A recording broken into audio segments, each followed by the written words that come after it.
got misfire number 4, number 6, actually random misfires number 2, number 8, and one of the codes says ignition circuit cylinder number 4.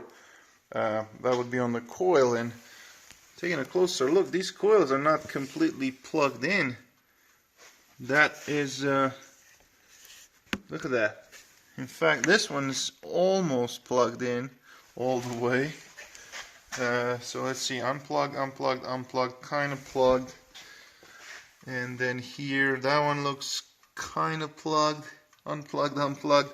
This one is fully plugged, this cylinder number 5. So I'm going to push the coils in all the way and see if my misfires disappear. Granted, this is a problem, this leaking fuel pump, but so far I've got hope for this car.